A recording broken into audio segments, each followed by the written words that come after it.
మీ ఎలాంటి వ్యాపార ప్రకటనలకైనా వెంటనే మా ఛానల్ సంప్రదించండి. ప్రస్తుతం మనతో పాటు ప్రముఖ ఆధ్యాత్మికవేత్త, జ్యోతిష వాస్తు పండితులు, లలితాదేవి ఉపాసకులు బ్రహ్మశ్రీ నానాజీ పట్నాయక్ గారు ఉన్నారు. గురుగారితో మాట్లాడదాం. నమస్కారం గురుగారు. శ్రీమాత్రే నమః. గురుగారు, మే నెల విశేషంగా తులారాశి వాళ్ళ పరిస్థితి ఏ విధంగా ఉండిపోతుంది? అదృష్టమా, దురదృష్టం, లేదంటే ఎక్కువగా వెంటాడుతూ ఉంటుందా ఈ నెల? ప్రత్యేకంగా వీళ్ళు ఎలాంటి జాగ్రత్తలు తీసుకోవాలి? మే నెలలో మనకి గ్రహస్థితి కనుక చూసుకుంటే తులారాశికి అధిపతి శుక్రుడు అండి. ఈ శుక్రుడు 14 వరకు వృషభంలో ఉండి 14 దాటిన తర్వాత మిథునంలోకి వెళ్ళిపోతాడు. అదేవిధంగా పంచమంలో రాహు, 6వ స్థానంలో శని, కుజులు కలిసి ఉన్నారు. అలాగే కుజుడు మే 12వ తేదీ నుంచి సప్తమంలో తన ఓన్ హౌస్లోకి వస్తాడు. ప్రజెంట్ సప్తమ స్థానంలో తులారాశి ఆ తులాలగ్నం నుంచి రవి బుధులు ఉన్నారు. వీరిద్దరూ 14వ తేదీకి అష్టమంలోకి మారుతాడు. ఇక లాభంలో కేతువు. ఇక చంద్రుడు అయితే 12 రాశులు తిరుగుతారు, మనకు తెలిసింది. అయితే ఈ గ్రహస్థితిని బట్టి ఏ విషయాలు ఎలా ఉంటాయి అనేటువంటిది, మరియు ఏ దేవతారాధన చేసుకోవాలనేటువంటి విషయాలు చెప్తుంది నేనైనప్పటికీ చెప్పిస్తుంది సాక్షాత్ లలిత అమ్మవారిగా భావిస్తూ, ఆ లలితాంబిక అమ్మవారి యొక్క అనుగ్రహం పరిపూర్ణంగా కలగాలని మనస్ఫూర్తిగా కోరుకుంటూ, ఫస్ట్ ఆఫ్ ఆల్ ఏంటంటే మొదటి 14 రోజులు కూడా వీరికి కొన్ని షార్ట్ జర్నీస్ ఉంటాయి. Point number 1. రెండవది, ఇన్సూరెన్సెస్ మూలంగా కొన్ని ఆకస్మికంగా కొంత లక్కీగా కలిసి రావడం, ఇలాంటి అదృష్టం కొంతవరకు వీరికి ఉంటుంది చెప్పాలంటే మొదటి 14 రోజులు. ఎందుకంటే మొదటి 14 రోజులు శుక్రుడు, రాస్యాధిపతి అయిన శుక్రుడు ఓన్ హౌస్లో అష్టమంలో ఉంటున్నాడు. అష్టమం అంటే అన్ఎక్స్పెక్టెడ్గా లక్కీగా కలిసి రావడం అన్నమాట. ధనం కూడా వస్తుందంటారా? ఏదైనా, ఎందుకంటే 2వ స్థానాన్ని చూస్తున్నాడుగా, లగ్నాధిపతి అష్టమంలోకి వెళ్ళి తన స్థానాన్ని చూస్తున్నాడుగా. దాని తర్వాత 14 రోజుల తర్వాత వెళ్ళి గురువుతో కలుస్తాడు. జూపిటర్తో కలవడం వల్ల ఏంటంటే ఈ నెల అంటే మే మాసంలో 14వ తేదీ తర్వాత ఎవరైతే ఈ హైయర్ ఎడ్యుకేషన్ కోసమని, విద్యా సంబంధించినవి, లేకపోతే బ్యాంకింగ్ సెక్టార్స్లో జాబ్స్ కోసము, టీచింగ్ రిలేటెడ్ ట్రైనింగ్స్ తీసుకొని అటువంటివి ఏవైనా వృత్తులు తీసుకోవడానికి అనుకూలంగా ఉంటుంది చెప్పాలంటే వీరికి. ఇక వీరికి ఫైనాన్షియల్ విషయంలో అప్పులు ఇవ్వడం కానీ తీసుకోవడం కానీ మే 12వ తేదీ వరకు ఈ విషయంలో జాగ్రత్తగా ఉండాలి. ఎందుకంటే ధనాధిపతి శనితో కలిసి 6వ స్థానంలో ఉన్నాడు. దీనివలన ఏంటంటే కొంచెం ఒకటి, ఎవరికైనా అప్పు ఇవ్వడం ద్వారా కొంత ఘర్షణ. అయితే సహజంగా వీళ్ళు ఏదైనా ఘర్షణలోకి వెళ్ళడం వల్ల కానీ, శత్రువుపై జయం కానీ, ఇవన్నీ కూడా బ్రహ్మాండంగా ఉంటాయి వీరికి. దానికేమి ఇబ్బంది ఏం లేదు. కాకపోతే కొద్దిగా ఈ 12వ తేదీ వరకు కొంచెం హెల్త్ విషయంలో కొంచెం జాగ్రత్తగా ఉండాలి. అది ప్రధానంగా చూసుకోవాలి. అండ్ దుర్గాదేవి యొక్క ఆరాధన ఎంత చేస్తే అంత మంచిది. ప్రధానంగా ఇక్కడ రాజకీయ నాయకులు ఉంటారు కదా, రాజకీయ నాయకులకి సామాజికంగా కొన్ని పాజిటివ్ రెస్పాన్సెస్ వస్తాయి. ఎందుకంటే ఇక్కడ లాభాధిపతి అయినటువంటి రవి సమాజ స్థానంలో, సప్తమ స్థానంలో బుధాదిత్య యోగం కలిగి ఉన్నాడు. ఈ సప్తమ స్థానంలో బుధాదిత్య యోగం కలిగి ఉన్నందుకు మొదటి 14 రోజులు, ముఖ్యంగా 12 రోజులు, ఎందుకంటే మళ్ళీ కుజుడు వస్తాడు కదా, సో మొదటి 12 రోజులు కూడా అంటే మే 12 వరకు వీళ్ళు ఏదైనా మన వివాహ సంబంధించిన విషయాలు కానీ, పార్ట్నర్షిప్స్ రిలేటెడ్ సంబంధించినటువంటి విషయాలకు కానీ చాలా చాలా అనుకూలంగా ఉంటుంది చెప్పాలంటే. అది ప్రధానంగా గుర్తుపెట్టుకోండి. అలాగే మరొక విషయం ఏంటంటే ఈ 6వ భావంలో ఎప్పుడైతే శని కుజులు ఉన్నారో 6వ స్థానంలో, ఈ శని కుజుల యొక్క ప్రభావం మూలంగా ఈ 6వ స్థానంలో ఉన్నందుకు ఈ కాంపిటీషన్ రిలేటెడ్ సంబంధించిన ఉంటాయి చూసారా, కొంతమంది ఈ గేమ్స్లోని, స్పోర్ట్స్లోని, ఇటువంటి వాటిల్లో అనుకూలం ఉంటుంది అనేటువంటిది బలంగా చూపిస్తుంది చెప్పాలంటే. ఇక ఉద్యోగ సంబంధించినటువంటి విషయంలో మాత్రం కొంచెం ఉన్న ప్రదేశం కాకుండా ఇతర ప్రదేశాలకు వెళ్ళడము, మార్కెటింగ్ రంగాల్లో కొంత అభివృద్ధి రావడము, బంధువర్గాల మూలంగా బంధువర్గాలతో ఉండే కొన్ని సన్నిహిత్వం వల్ల కొన్ని ఉద్యోగాలు రావడము. బట్ ఏదైనా కానీ ఉన్న ప్రదేశం కాకుండా ఇతర ప్రదేశాలకు వెళ్తేనే బాగుంటుంది. అందులో ఉద్యోగము, వ్యాపారాల విషయంలో ఎవరైతే ఈ సాఫ్ట్వేర్ రిలేటెడ్ ఇట్లాంటివి చేస్తారు, ఇట్లాంటి వాటికి చాలా చాలా అనుకూలంగా ఉంది చెప్పాలంటే. వివాహ సంబంధాలు ట్రై చేయొచ్చు అంటారు? వివాహ సంబంధాలు అయితే మొదటి 12 రోజులు చాలా అనుకూలంగా ఉందండి. కాకపోతే ఏంటంటే తర్వాత మళ్ళీ కుజుడు వస్తాడు కాబట్టి, కుజుడు వచ్చినప్పుడు మళ్ళీ కొంచెం గందరగోళ పరిస్థితి ఉంటుంది. కాబట్టి ఏదైనా కానీ వీళ్ళు సెట్ చేసుకున్న 12వ తేదీ లోపలే సెట్ చేసుకోవడం మంచిది. ఎందుకంటే 12 అయితే ఈ కుజుడు సప్తమంలోకి వచ్చేస్తాడు. ఆయన రవితో కలిసిన కుజుడు 2 రోజులు ఉంటాడు, దాని తర్వాత కుజుడు అక్కడే ఉంటాడు.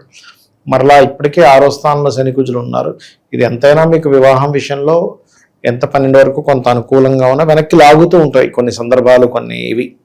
కాబట్టి కొద్దిగా వీళ్ళు సూర్య నమస్కారాలు చేసుకోవడము, విష్ణు సహస్రనామాలు చదవడము, ఓం కామేశబద్ధ మాంగళ్య సూత్ర శోభిత కందరాయ నమః అనే మంత్రం చేసుకోవడము, ఇవి ప్రధానంగా చేసుకోవాలి. పలానా విషయాల్లో జాగ్రత్తగా లేకపోతే నష్టం కలుగుతుంది, లాస్ అవుతారంటే ఏం చెప్తారు ప్రస్తుతం వీళ్ళకి? ముఖ్యంగా వీళ్ళు రుణం ఇవ్వడము తీసుకోవడము అనవసరమైన గొడవలు, వీటిల్లోకి ఎంటర్ అవ్వకూడదు. వీటిల్లోకి ఎంటర్ అయ్యారు అంటే అది ఇబ్బందిని క్రియేట్ చేస్తూ ఉంటుంది. ఇక విదేశీ ప్రయత్నాల పరిస్థితి ఏంటి గురుగారు? విదేశీ ప్రయత్నాలు 12వ స్థానాన్ని మనం తీసుకుంటాము. బాగుంది, ఎందుకంటే 12వ అధిపతి సప్తమంలో ఉన్నాడు. ఇంకోటి ఏంటంటే సప్తమంలో ఎప్పుడైనా గ్రహాలు గోచారంలో కానీ, ఎవరి జన్మజాతకంలో సప్తమంలో కానీ 12లో కానీ గ్రహాలు ఉన్నప్పుడు వాళ్ళు విదేశీ ప్రయాణాలు, విదేశాలకు వెళ్ళడానికి, విదేశాల్లో సంపాదించుకోవడానికి, అంటే ఇక్కడ డిఫరెంట్ కాన్సెప్ట్స్ ఉంటాయి. అంటే విదేశాలకు వెళ్ళి చదువుకోవడానికి వెళ్తున్నావా, లేకపోతే ఉద్యోగం కోసం వెళ్తున్నావా, సరదాగా తిరగడానికి వెళ్తున్నావా. అదే 10th హౌస్ కనెక్టివిటీ వస్తే చదువు మనకి ఉద్యోగానికి వెళ్ళగలుగుతాడు. 4th హౌస్ వస్తే చదువుకోవడానికి వెళ్తాడు. సరదాగా తిరిగేసి వస్తాము 10 రోజులు అలాగా ఏదో దేశానికి వెళ్ళేది వస్తామంటే అది 11th కనెక్టివిటీ ఉంటుంది. అది ఏదో స్వల్పమే అది. కాబట్టి వీళ్ళకి ఇప్పుడైతే కండిషన్ విదేశాలు వెళ్ళడానికి అనుకూలంగానే ఉంది. ఇక్కడ ఏంటంటేనండి, ఇప్పుడు ఉండేటువంటి గోచారం, దేశ గోచారం అనుకోండి, మీనంలో శని ఉన్నాడు కదా, ఇది ద్వాదశ రాశుల వారికి అందరికీ కూడా వర్తిస్తుంది. ఎందుకంటే శని ఎప్పుడైతే నీచ స్థానం వైపు ప్రయాణం చేస్తున్నాడో, అది కాకుండా కుజుడితో కలిసి ఉండి ఇలా ఉన్నప్పుడు ఏంటంటే ప్రతి ఒక్కరూ కూడా కొన్ని నియమాలు పాటించాలి. ఏమిటది? దానివల్ల ఏమవుతుందంటే వీళ్ళకి ఉద్యోగ విషయాల్లోని కొన్ని ప్రమాదాలు తప్పడం కానివ్వండి, కొన్ని నెగిటివ్ ఎనర్జీస్ తగ్గడం కూడా జరుగుతుంది. దీనివల్ల ఏం చేయాలి ఏంటి అంటే, నవగ్రహాలలో కుజుడు శని ఉంటారు కదా, కుజ శని గ్రహాల దగ్గర దీపారాధన చేయడము. వీళ్ళ జన్మజాతకంలో శని అంటే వాళ్ళ పర్సనల్ చార్ట్ ఉంటుంది కదా, శని ముఖ్యంగా మనకి ఉద్యోగానికి, వ్యాపారానికి కారకుడు. కాబట్టి ఉద్యోగ వ్యాపారాలకి కారకుడైనటువంటి శని, అంటే బుధుడు కూడా వ్యాపారానికి కారకుడు అనుకోండి, బట్ కర్మకారకుడైన. కాబట్టి ఈ గ్రహం ఏ గ్రహాల చేత కలిసి ఉందో చూడాలి మెయిన్గా. కొంతమందికి ఏంటంటే పాపగ్రహంతో, అంటే మామూలుగా కుజుడు కేతుతో కలిసి ఉంటే న్యాచురల్గానే ఇబ్బంది ఉంటుంది.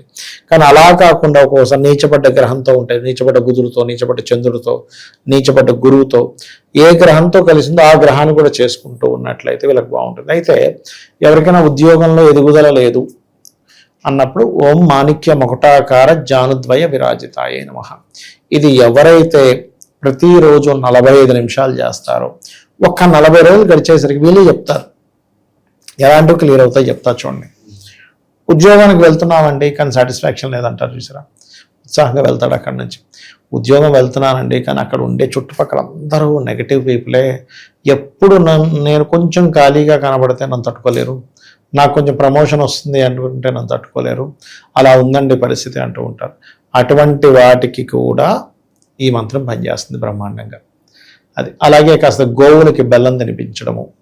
మీ ఇంట్లో ముఖ్యంగా ఈ ఉద్యోగ సంబంధించినటువంటి విషయంలో ఎవరికైనా మాటికి ఇబ్బంది జరుగుతుంది అంటే దక్షిణ భాగం పాడైందని అర్థం. అంటే సౌత్ సెంటర్లో ఎవరికైనా బాత్రూమ్స్ ఉన్నాయనుకోండి, అది ప్రమోషన్స్ని, ఉద్యోగాన్ని ఇచ్చేటువంటి ప్రదేశం. కాబట్టి అక్కడ ఏదైనా వాష్రూమ్స్ అది ఉంటే ఆ వాష్రూమ్స్కి చుట్టూ కమోడ్కి ఒక కాపర్ కానీ మన బ్రాస్ పట్టి ప్రధానంగా వేసినట్లయితే కూడా వీళ్ళకి వాస్తురీత్యా వచ్చేటువంటి ఇబ్బంది కూడా తగ్గుతుంది చెప్పాలంటే. సో ఇవి చేసుకోవచ్చు. అయితే ఇక్కడ ఏంటంటే ఎప్పుడు కూడా కొన్ని జాతకాల్లో ఇక్కడే ఉంటే ఉద్యోగం వీళ్ళకి అనుకూలించదని ఉంటుంది. అంటే అలాగా కొంతమంది విదేశాలకు వెళ్ళాలి, అప్పుడు 12వ భావ సంబంధం వచ్చింది దశమాధిపతితో, అప్పుడు విదేశాలకు వెళ్ళడం, లేదు చర్రాసులో ఉన్నాడు మాటికి మారడం, లేదా 9వ స్థానం వేరే రాష్ట్రానికి వెళ్ళి సెటిల్ అవ్వడం, ఇట్లా చూసుకోవాలి. ఓకే, ఇక విశేషంగా మరి ఎలాంటి పరిహారాలు చేయాలంటారు ఈ 40లో? ఇంకొక విషయం చెప్తానండి, ఇక విదేశాలకు వెళ్ళడానికి అనుకూలంగా ఉంది కానీ ఇప్పుడు బయట ఉండే పరిస్థితులు మనకు తెలిసిందే, ఏ దేశానికి వెళ్తే ఎక్కడే ఇరుక్కుంటాం అన్నట్టు ఉంది. కాబట్టి కాస్త చూసి వెళ్ళాలి. ఇక వీళ్ళ పరిహారం అంటే ఒకటే, చండీ చేసుకోవడము, శనికుజ గ్రహాల దగ్గర దీపారాధన చేయడము, దుర్గాదేవి యొక్క అష్టోత్తరం చదువుకోవడము, ఇవి ప్రధానంగా చేయాలి. ఓవరాల్గా ఈ రాశి వాళ్ళకి ఈ మాసం ఏ విధంగా ఉండబోతుందో మంచి విశ్లేషణ అందించారు. ధన్యవాదాలు. శ్రీమాత్రే నమః.